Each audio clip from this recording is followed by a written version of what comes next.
Morning, everyone. Yesterday, the sham impeachment of Secretary Mayorkas was defeated on the House floor in a victory for decency, democracy, and determination to put the American people's interests first and to put aside sham political stunts that has been the focus of this House Republican majority from the very beginning of this Congress. The American people deserve more common sense, less chaos, less confusion, and less cult like behavior. This is a period of divided government, which means common sense dictates that in order to get things done on behalf of the American people, Democrats and Republicans should be working together to find common ground in order to deliver real results for the American people on issues of importance like the economy, affordability, public safety, and national security. From the very beginning of this Congress, House Democrats have made clear that we are ready, willing, and able to find common ground with our Republican colleagues to advance bills in a bipartisan fashion that deliver real results for the American people. On the national security front, it's time to put the political stunts aside and to come together as Democrats and Republicans so we can support America's national security interests, our military readiness, along with our allies throughout the world, including Israel, Ukraine, and in the Indo-Pacific.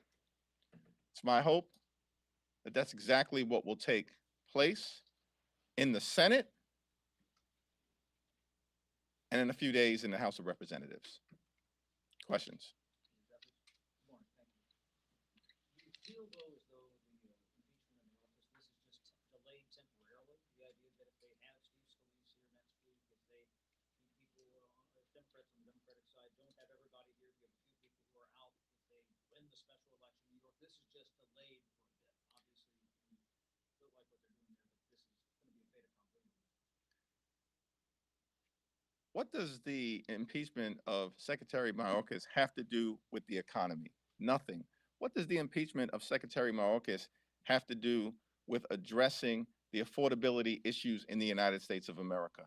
Nothing. What does the impeachment of Secretary Mayorkas have to do with fixing our broken immigration system and addressing the challenges at the border? Absolutely nothing.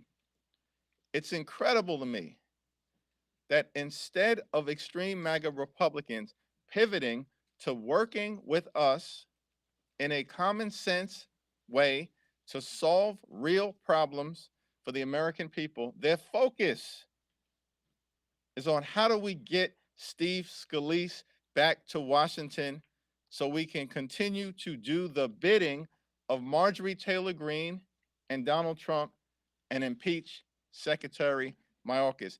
That tells you everything we need to know about this do-nothing, chaotic, dysfunctional, and extreme Republican majority.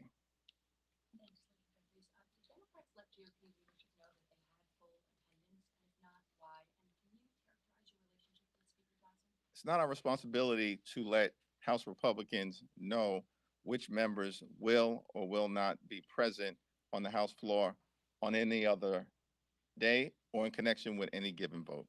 And your relationship with Speaker Johnson, can you characterize it? It's a functional relationship. I made clear to him that, as has been evidenced throughout the entirety of this Congress, that we are ready to work with them on any issue in a bipartisan way, but we're done with them playing political games. We heard from the president yesterday at the White House saying that he would remind voters every day until November that it was Republicans who walked away from the border compromise to reach the Senate. Is that a similar approach you will take as the House Democratic leader on the campaign trail to what you guys do? The reality is that extreme MAGA Republicans have walked away from any effort to fix our broken immigration system or address the clear challenges that we have at the border. President Biden has made clear. Senate Democrats have made clear. House Democrats have made clear that we want to work together to address the challenges at the border. We need a strong border, a safe border, and a humane border. And we want to work together to make sure that we bring that about on behalf of the American people. What the extreme MAGA Republicans have chosen to do is to follow orders from Donald Trump, the puppet master, who has clearly instructed Republicans in the House and in the Senate to walk away from their own bipartisan border security bill. This is extraordinary. This is the height of cynicism. Once again, they are embracing chaos and walking away from common sense.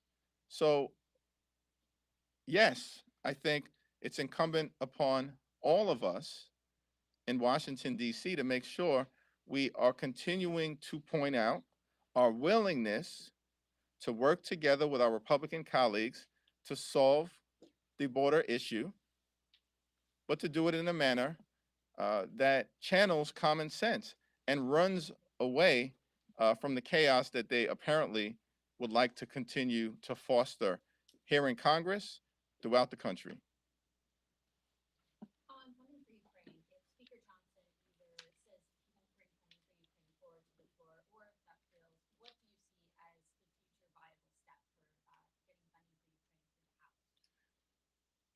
We need to move forward in the next few days upon our return to Washington early next week on a comprehensive national security legislative package that provides support for Israel, support for Ukraine, support for our allies in the Indo-Pacific, and provides humanitarian assistance to Palestinian civilians who are in harm's way in Gaza and others in war zones throughout the world who are in peril through no fault of their own. That's the only path forward. It's the one that has been articulated clearly by President Joe Biden, as well as has support from bipartisan majorities, we believe, in the House and in the Senate. We'll see what the Senate does in a few hours. But either way, here in the House of Representatives, the only way forward is for Democrats and Republicans to come together to meet the national security needs of the American people in a bipartisan fashion. And that is exactly what we are committed to do in the next few days. Kevin? When it comes to Tuesday's election, to maybe ask an obvious question, how much did last night underline the importance of the result of Tuesday? And two, how much are you going to be reading into the results on Tuesday as to what could happen in November? Well, the special election on Tuesday is a race between Tom Suozzi and the Republican candidate who has embraced the most extreme positions on the other side of the aisle. Tom Suozzi is a common sense, get stuff done kind of public servant who has demonstrated that throughout his entire career. And that's the record and the vision that he's presenting to the people of Nassau County and Queens in advance of Tuesday. And we put it in their hands. As always, trust the judgment of the voters. And let's see what happens in the aftermath of the election as to what it all means. Mr. Leader, you very articulately pointed out the dysfunction that exists now in Congress, but fundamentally it's led to nothing getting done. How concerned are you, given the current environment right now, that just the basic functions of government are not going to move forward here over the next couple of months? There's a long list of things that need to get done, including the funding of government. How much in danger are those priorities right now, given the current environment here?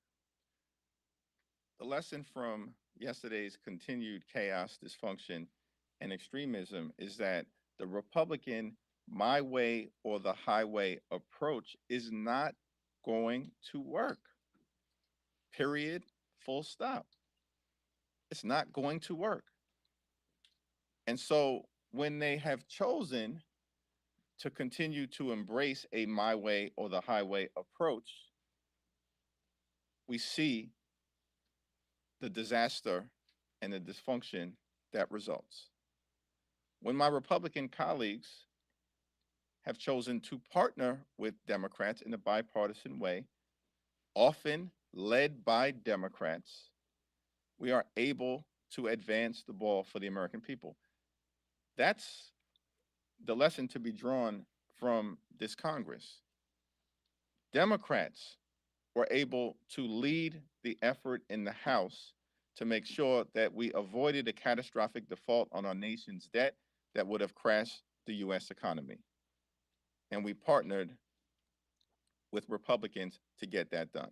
Democrats have been able to repeatedly lead the effort to avoid a government shutdown and make sure that we are funding the government in a manner that meets the needs of the American people in terms of their health, their safety, and their economic well-being.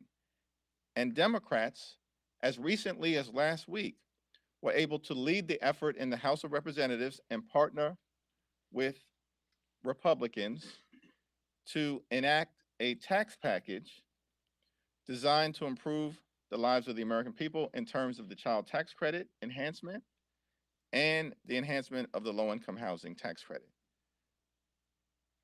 When Republicans recognize that they are incapable of governing on their own, things happen. When Republicans choose a my way or the highway approach, as was the case in wasting time on the Mayorkas impeachment, they crash and burn.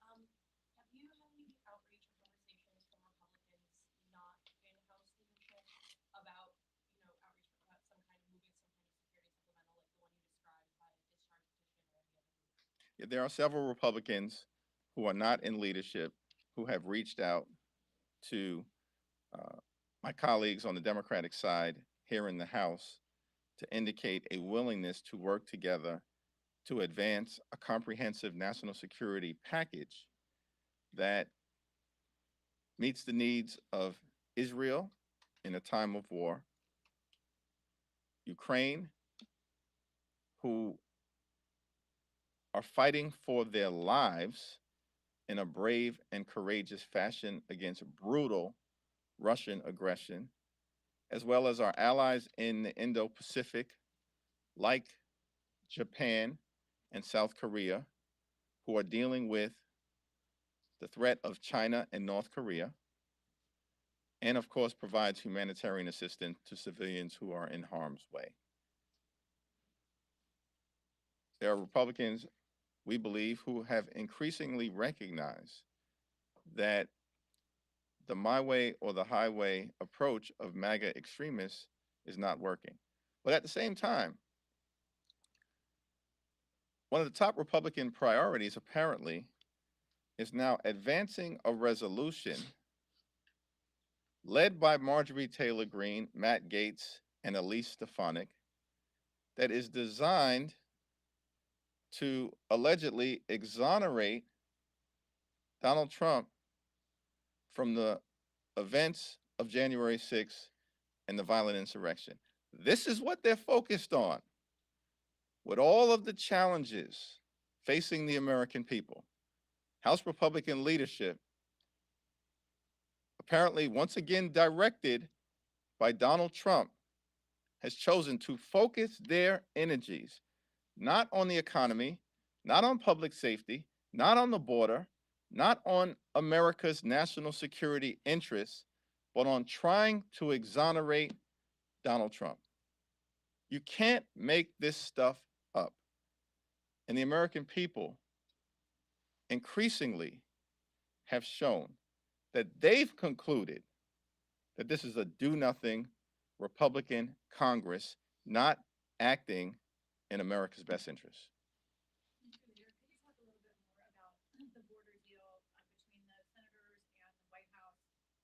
put out a statement saying you were reviewing it. Now we know it doesn't look like it has a future in the near term over in the Senate. But the issue remains, and I'm wondering what you saw in that bill that you thought you might like or is worthy of consideration further. Well, in the House, we're going to continue to have conversations within the Democratic caucus about ways that we can, in a more comprehensive fashion, fix our broken immigration system and address the clear and present challenges that exist on the border. Over the last few weeks, we have been convening in an informal way with stakeholders all across the House Democratic caucus to discuss a path forward to address the challenges at the border. And now it's clear that we're going to have to accelerate those conversations in partnership with President Biden, the administration, and Senate Democrats, because we actually want to solve the problem. Republicans have been ordered by Donald Trump not to solve the challenges at the border, but to continue to play political games because they want to use the border as an electoral issue in November, and that's going to backfire. The Republicans thought they set a border trap for Democrats, and they fell into it themselves. On the report A piece, on the national security piece, just to clarify, does that mean that you support the Senate bill now that the border language is out of it? Or not so far as to endorse the I would like to review the legislative effort that will now be before the Senate in the next few hours. But in principle, it's certainly something that I support because we have to move forward in a comprehensive way to address our national security issues after extreme MAGA Republicans have held our national security issues hostage around the border for months and now have abandoned their own position. If you could just speak a little bit to kind of the vote yesterday, both really high-profile messaging priorities for the GOP leadership, Israel. Uh, could you speak a little bit to managing the coalition? What do you see as the problem? You're a leader of a coalition, and you studied under perhaps one of the greatest coalition leaders in modern history, Nancy Pelosi. What do you see from the outside looking in? Give us a little bit of a diagnostic. Well, correction, the greatest legislative leader in our view uh, in American political history, and that continues to be proven over and over and over again by the Republican dysfunction. Under House Democrats, we had the same exact margins in the last Congress, the same exact margins. Republicans have produced chaos, dysfunction, and extremism under the same margins under the leadership of Speaker Pelosi. We produced the American Rescue Plan, shots in arms, money in pockets, kids back in school, the Infrastructure Investment and Jobs Act, which will create millions of good paying jobs and clean water in every single community. Gun safety legislation for the first time in 30 years that will save lives. The CHIPS and Science Act to bring domestic manufacturing jobs back home to the United States of America, and the Inflation Reduction Act, the largest investment in combating the climate crisis in the history of the world, setting our planet on a sustainable trajectory forward, strengthening the Affordable Care Act, and driving down the high price of life-saving prescription drugs for millions of Americans, including taking the price of insulin from $4,000 a year to $35 a month. Democrats under the leadership of President Biden and Speaker Pelosi, partnering with Senate colleagues, were able to do all that with the same exact margin that Republicans have right now.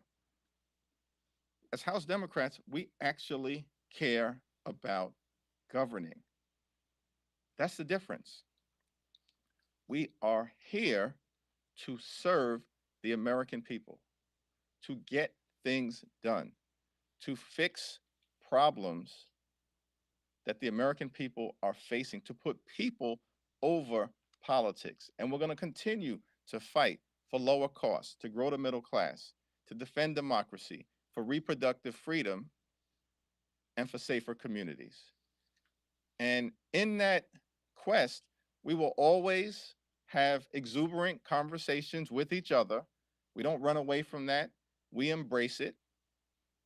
But then at the end of the day, what we do on our side is to exercise common sense and find the highest common denominator so we can advance the ball for the American people and then live to fight another day with respect to what has been left behind. That's our approach. And it has worked for the American people. And this my way or the highway approach by the extreme MAGA Republicans is failing the American people. Just curious. Then I'll get to you. Do you directly appeal to Congressman Green, the biggest hospital event? Al Green is a great American, a great patriot, and a great public servant. He has told his story directly, and he made it clear to me that it was important for him to be present, to cast a vote against this sham impeachment led by Marjorie Taylor Greene, targeting a hard-working public servant like Secretary Mayorkas. Last question. You know, there's a growing push both in Congress and on the campaign trail for a constitutional amendment to term limits. Is that something you would support for the Democratic conference? We haven't had that conversation, but there are term limits that are in place pursuant to the United States Constitution. It's every 2 years. Not 4 years like the presidency, 6 years like the United States Senate, or life tenure like Article 3 federal judges.